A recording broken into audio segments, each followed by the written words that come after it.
کوئی معاشرہ بھی پاکستان کا مطلب کیا؟ میرا تیرا رشتہ کیا؟ انپورٹڈ حکومت، انپورٹڈ حکومت، چور حکومت۔ کہ ہمارے مقررین کو موقع مل سکے اور ہمارے جو ہمارے بہت سارے لوگ ہمارے یہاں پہ بیٹھے ہوئے ہیں وہ مہمان خصوصی کو سننے کے لیے آئے ہیں، ان کے درمیان ہم زیادہ عوام کی حکمرانی دینا چاہتے ہیں۔ احمد بھائی عمران خان کی آواز پہ لبیک کہتے ہوئے آپ سب ہاتھ اٹھاؤ، عمران خان ریلیز پہ آپ سب تیار ہیں؟ آپ یہ آواز آپ کو GHQ تک جانی چاہیے کہ نوجوان انصاف کیوں دیا جاتا ہے، قانون کیوں بنایا جاتا ہے؟ تاکہ کمزور طبقے کو طاقتور کے مقابلے میں لایا جائے۔ مکہ میں اس دور میں بیٹیوں کو زندہ جلا دفنا دیتے تھے، غلاموں پہ ظلم ہوتا تھا، اور سردار جو ہوتے تھے وہ جو مرضی اپنے لیے قانون بناتے تھے، غریب اس پہ پس جاتا تھا۔ تو قانون آیا، شریعت قانون ہمارا آیا اسلام کا، اللہ سبحانہ تعالیٰ کا قرآن اور سنت میں آیا، تاکہ جو کمزور طبقہ ہے اس کو اٹھا کر طاقتور کے برابر لے آؤ، تاکہ جو طبقہ کمزور ہے، جس کی آواز نہیں ہے، اس کو قانون ریاست تحفظ پرووائڈ کرے، میں تحفظ دے اس کو۔ ابھی میں ایک آیت پڑھا تھا سورۃ النساء کی 135 نمبر آیت، اللہ سبحانہ تعالیٰ فرما رہے ہیں اس آیت میں، یہ قرآن کہہ رہے ہیں، اللہ سبحانہ تعالیٰ 50 دفعہ آیا وہ 85 دفعہ جا کے فتح ہوا، محمود غزنوی 17 دفعہ آیا اور پھر جا کے فتح ہوا۔ تو یہ مت سوچے کہ ہم ایک دفعہ جائیں گے اور ہمیں پھر مل جائے کیا چیز، ہمیں بار بار جانا ہے، ہر دفعہ جانا ہے، جب تک ہمارے لیڈر عمران خان کی رہائی نہیں ہوتی، کیونکہ اس کی رہائی میں آپ کی آزادی ہے، میری آزادی ہے، ہمارے آنے والی جنریشن کی آزادی ہے۔ انہی چترال کے پہاڑوں سے اتریں گے لوگ، آپ لوگ لیڈر اتریں گے، انہی چترال کے پہاڑوں سے غیرت مند لوگ اتریں گے اور سیلاب بنے گا، جہاں سے یہ دریا نکلتا ہے اور سندھ میں گرتا ہے اور اتنا چھوٹے سے ہوتا ہوتا کتنا بڑا سیلاب بن جاتا ہے، یہیں سے سیلاب محبت کا اظہار کرنے کے لیے یہاں پہ آئے ہیں۔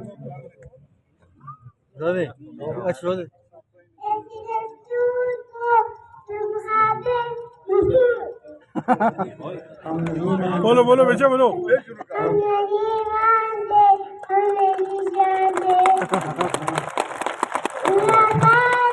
زندہ باد، زندہ باد۔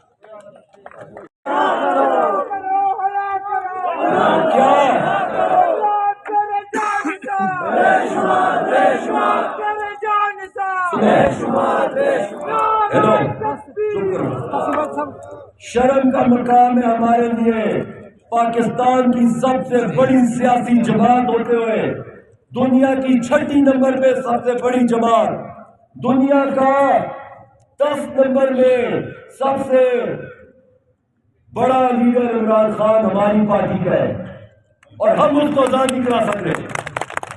تو کمزوری ہم میں کمزوریاں دور کر دو سب۔ اب آپ کو میں بتا رہا ہوں، آج سے آپ ایک ایک بندہ اپنے گھر گھر جائے گا، ہر محلے میں جائے گا، ہر گاؤں میں جائے گا اور خان کی رہائی کی تحریک چلائے گا۔ حضرت ابراہیم علیہ السلام کے وقت جب نمرود نے آگ بھڑکائی، تو کیونکہ یہ آپس میں دوست ہیں اور تم میں سے جو ان کو دوست بنائے گا انہی کی صفوں میں ہوگا اور فاسق ہوگا وہ۔ آخر میں پھر ایک آیت آئی سورۃ المائدہ میں کہ تمہارا بدترین دشمن، مومن ایمان والوں، تمہارا بدترین دشمن یہودی اور مشرک ہے۔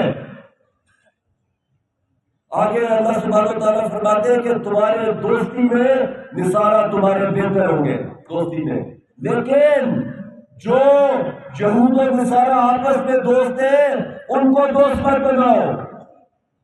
کیا آج کا امریکہ، آج کا یورپ، آج کا اسرائیل، یہود ایک جگہ نہیں کھڑے، ایک دوستی میں نہیں اکٹھے؟ تو یہ آیت کس کے لیے بات کر رہی ہے؟ کیا قرآن کو جھٹلا دیا ہم لوگوں نے؟ کیا قرآن کو ہم نہیں مانتے؟ جو ان یہود و نصارہ کو دوست بنا رہے ہیں ہم، جس کو خدا گواہ میں آپ کو بتا رہا ہوں، یہ خان جیل میں انہی کی کہنے پر ہے، انہی کے حکم پر جیل میں ہے خان. یہ جو یہود و نصارہ ہیں ان کو آپ کے خان عمران خان سے ڈر ہے. صرف عمران خان انہیں کے حکم پر، انہی کے حکم پر ان حکمرانوں نے خان کو جیل میں ڈالا ہوا ہے، اور کوئی وجہ نہیں ہے، ان کی کوئی اتنی اوقات نہیں ہے کہ یہ خان کے آگے کھڑے ہو سکے. صرف ان بادشاہوں کو جن کو انہوں نے خدائی دعوے دے دیے، خدائی دعوے ہے نا، جب آپ اللہ کے علاوہ کسی اور سے مانتے ہیں تو خدائی دعوت دے دیا ان کو آپ نے اپنا خدا مان لیا.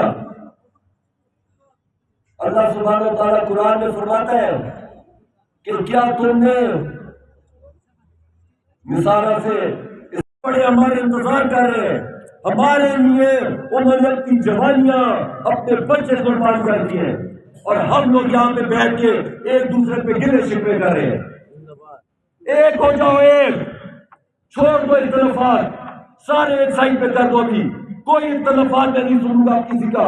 جو یہاں پر اختلافات لائے گا، جو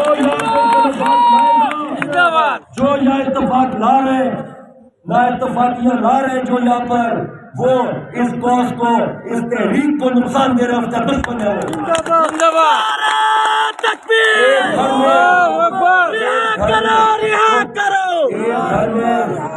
جب گھر میں بندہ کہتے ہیں گھر بناؤ تو بھائیوں میں بھی اختلافات ہو جاتے ہیں.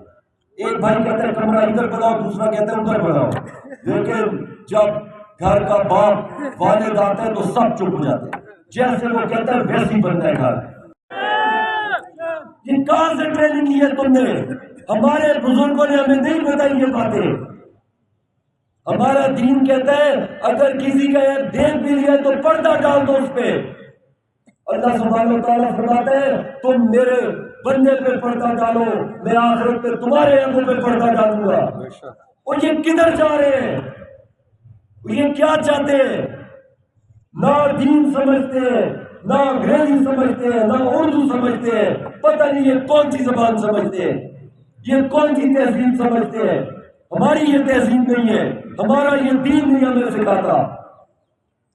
تو آپ نے جس نے بھی بزرگ ہیں، بچے ہیں، گھروں میں اپنی عورتوں کو بتائے، بہنوں کو بتائے ہماری، کہ گھر گھر جائیں اور ہر جگہ یہ پیغام دے کہ جس دن ہمارا لیڈر عمران خان یا ہماری لیڈرشپ یہ کال دے گی تو آپ سب نے نکلنا ہے. نہیں دیکھتا گرمی سردی بارش دھوپ نہیں دیکھنی آپ نے، نہیں دیکھنا کہ گاڑی کھڑی ہے کہ نہیں کھڑی، ایم پی اے صاحب نے، ایم ایل اے صاحب نے گاڑی بھیجی ہے کہ نہیں بھیجی. پیدل نکلو، پیدل نکلو. پیدل پہ کوئی زور ہے کسی کا؟ کوئی روک سکتا ہے آپ کو پیدل جانے پہ؟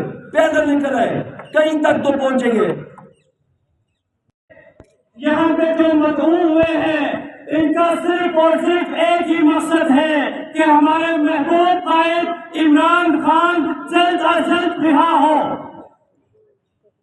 ریاضی صاحب، میں آپ کے دوست گزار کرنا چاہتا ہوں، جب بھی خان صاحب نے پکارا ہے تو چترال کے غیور عوام تمام مشکلات کو مد سامنے اب جو ہے یہ راستوں سے جو ہے ہو کے آئے ہیں. چترال انتہائی دور دراز علاقہ ہے، یہاں سے اگر ہم پشاور جانے کا سوچے تو کم سے کم 12 سے 14 گھنٹہ لگتے ہیں. تو اس کے باوجود بھی چترال کے خان کے ٹائیگر ہزاروں کے تعداد میں جب بھی خان صاحب نے پکارا ہے لگ پڑے کیا ہے.